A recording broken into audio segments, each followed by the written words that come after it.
Beyond that time frame, when we're talking now about 2030, 2040, then fusion becomes an option at that point. Fusion is the power of the sun. Now, some people are cynical about that. They say, hey, give me a break.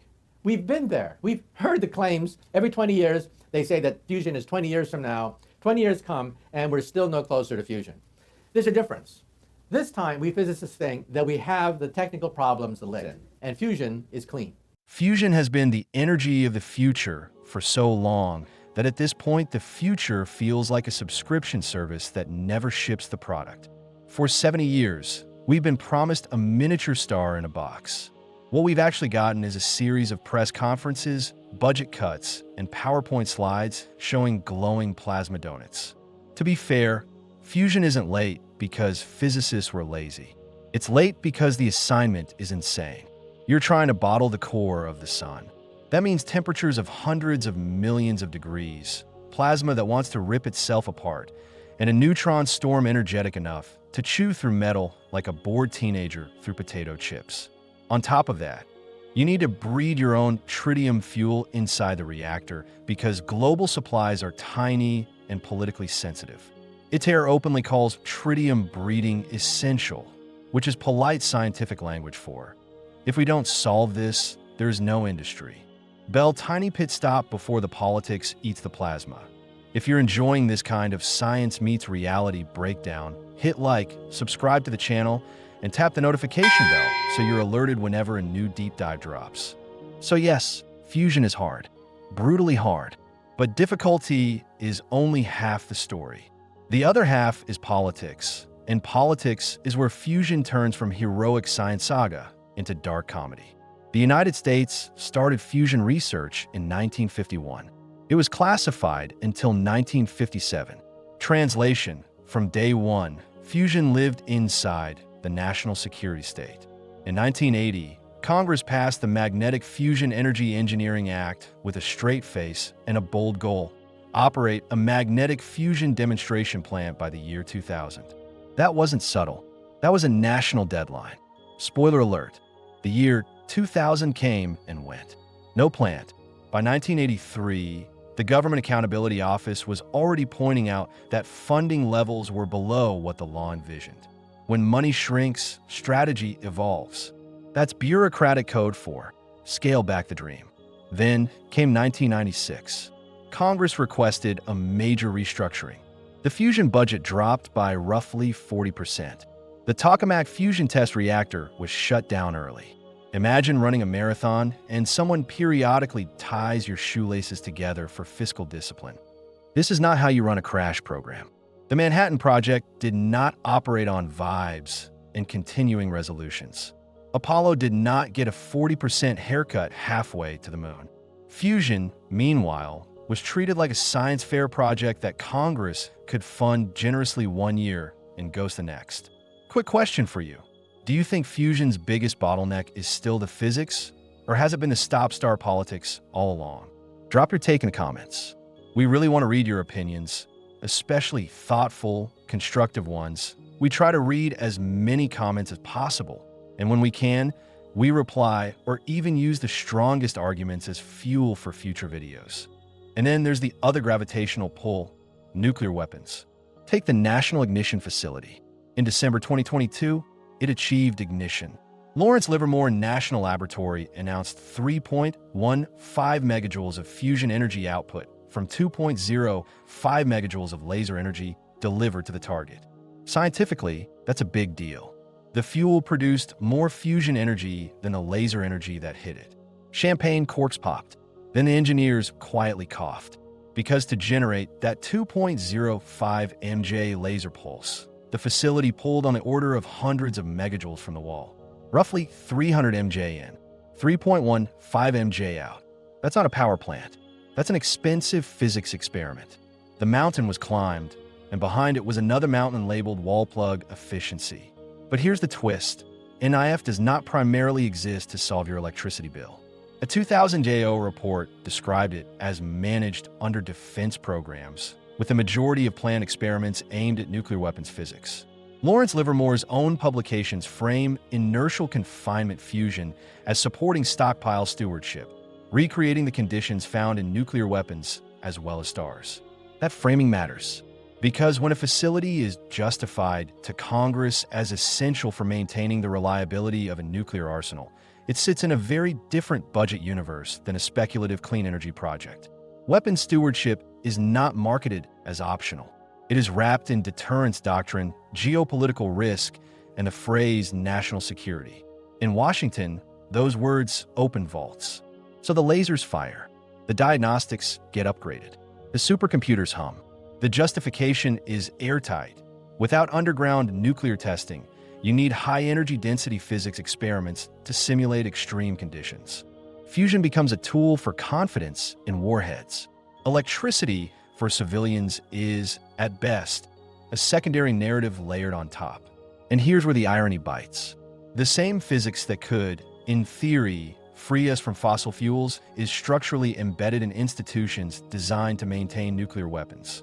The same tritium handling expertise that a future fusion plant would need is also sensitive because tritium is directly relevant to thermonuclear devices. The same high-energy neutron flux that excites energy researchers also maps neatly onto weapons validation problems. This doesn't require conspiracy. It requires organizational logic. If you are a laboratory director and 80+% of your facility's plant experiments are tied to stockpile stewardship, you optimize for that mission. You hire for it. You schedule around it. You defend it in budget hearings.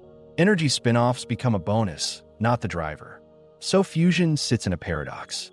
When it overlaps with weapons stewardship, funding can be massive, stable, and politically shielded. When it tries to become a civilian energy industry, the money gets fragile, the timelines slip, and the urgency evaporates. A defense mission can justify billions with the argument that uncertainty is unacceptable. A civilian energy pilot plant competes with roads, healthcare, tax cuts, and whatever crisis is trending this quarter. It's the difference between existential deterrence and promising decarbonization pathway. One gets classified briefings. The other gets continuing resolutions. And because inertial confinement fusion is so deeply intertwined with defense programs, its public perception oscillates between miracle energy breakthrough and expensive weapon science. Every ignition headline has to live with that dual identity. For some policymakers, that's reassuring. For others, it's a reason to tread carefully. Either way, the mission clarity that a pure energy program might enjoy is diluted. Then layer fossil fuel politics on top of this already complicated structure. Peer-reviewed research shows that from 2000 to 2016, more than $2 billion was spent lobbying on climate legislation in the United States, with fossil fuel-linked sectors dominating the field. Again, no need for a cartoon villain twirling a mustache and whispering "Stop fusion." Influence works through atmosphere, not memos. When incumbent energy industries spend heavily shaping legislation, regulatory priorities, and public narratives, they tilt the playing field toward incremental change and familiar infrastructure. In that environment, a technology that promises near-limitless, carbon-free baseload power in the distant future is easy to admire and easier to postpone. Lawmakers can praise fusion in speeches while quietly prioritizing near-term production, pipeline permits, or tax structures that reinforce existing systems. It's not sabotage. It's inertia with a lobbying budget. And inertia is powerful. A long-horizon, capital-intensive, scientifically complex technology like fusion requires decades of steady commitment. Not heroic spikes followed by austerity. Not visionary acts followed by retrenchment. It needs the boring virtue of consistency. But consistency is politically expensive when incumbents are organized, influential, and deeply embedded in regional economies. So fusion doesn't get stabbed. It gets delayed. It gets rescoped. It gets told to come back with a clearer commercialization plan. It gets squeezed during budget negotiations when something more urgent appears. It becomes the future again. Death by 1,000 appropriations cuts. Meanwhile, scientists kept grinding because scientists always do. Europe's jet tokamak produced 69 MJ of fusion energy in a 5-second burst, a real milestone in deuterium-tritium performance. Germany's W7 X-stellarator keeps pushing long-duration plasma operation, refining the art of steady-state confinement.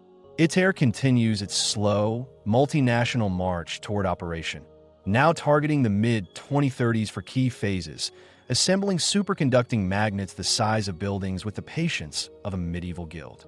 And every single one of these achievements is both impressive and not a power plant. That's the emotional whiplash of fusion. Each record is historic inside the laboratory and irrelevant to your monthly utility bill. Each breakthrough solves a piece of the puzzle while revealing 3 more pieces that don't fit yet. Materials still need to survive relentless neutron bombardment. Tritium still needs to be bred and recycled at scale. Heat still needs to be extracted and converted into electricity economically. Fusion progress is like watching someone build a cathedral with a toothbrush. The craftsmanship is breathtaking. The devotion is unquestionable. The blueprints are sound, but the completion date keeps moving and the town council keeps arguing about the budget. And hovering over the construction site are 2 silent forces.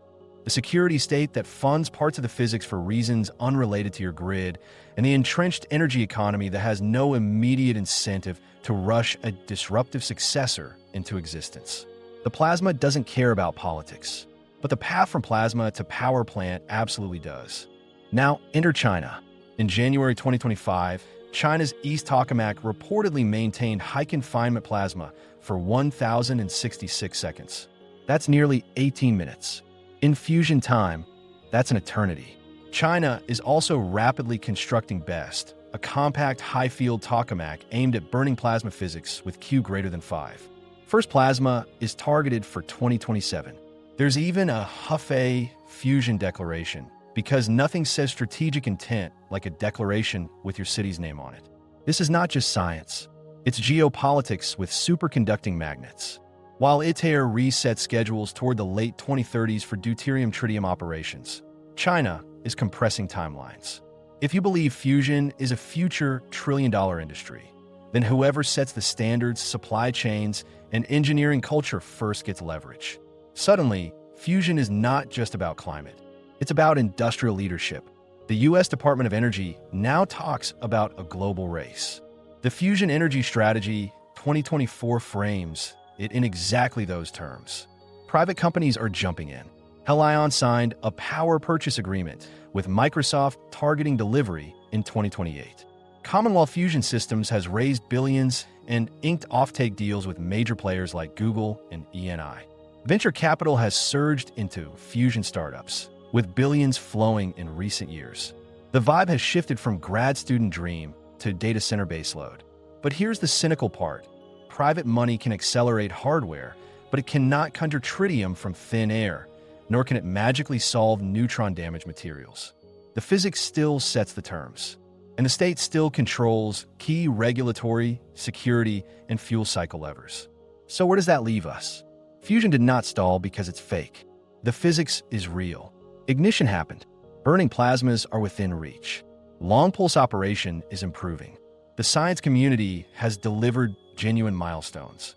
Fusion stalled because it lived in the wrong political habitat. Too energy relevant to be pure science. Too weapons adjacent to be fully civilian. Too long-term to win quarterly budget battles. Too disruptive to fit comfortably inside existing energy rent structures. When Congress set a 2,000 demonstration goal in 1980 and then underfunded the program, that wasn't a physics failure. That was a governance failure. When budgets were slashed by 40% in the 1990s, that wasn't because plasma equations broke. It was because priorities shifted. And now the clock feels louder. China's tempo forces a choice. Either Western governments treat fusion like a strategic industrial mission with stable, insulated funding and clear timelines, or they continue the historical pattern of ambition followed by drift. GAO has already warned that current commercialization planning lacks specificity and timelines. Race rhetoric is cheap. Engineering schedules are not. Fusion's long plateau wasn't just a technical climb. It was an institutional holding pattern. If the next decade repeats the old cycle, fusion will remain the energy of the future, forever one breakthrough away from the grid. If, however, sustained funding, aligned missions, and industrial-scale urgency finally materialize, then the 2030s could look very different. The cynical takeaway is simple. Stars are easier to ignite than political will. But here's the ironical twist. For the first time in decades, fusion is no longer a lonely government science program begging for appropriations. It is a geopolitical technology, a venture-backed industry, a national prestige project, and a climate wildcard all at once. That combination is volatile, and volatility, unlike plasma, can move very fast. So maybe the energy of the future joke is finally running out of punchlines. Or maybe in 2045, we'll still be announcing historic milestones measured in megajoules while the grid hums on gas and coal. Fusion has always been a test of physics. It is now a test of governance. The plasma will do what the equations allow. The question is whether institutions will do what history demands. And before you go, I want your prediction. Do you think fusion hits the grid as a real industry in the 2030s? Or do we keep recycling the same future energy headlines into the 2040s? Drop a comment. We really want to read your opinions. And if you want to stay with this story as it evolves, leave a like, subscribe to the channel, and turn on the notification bell so you don't miss the next deep dive.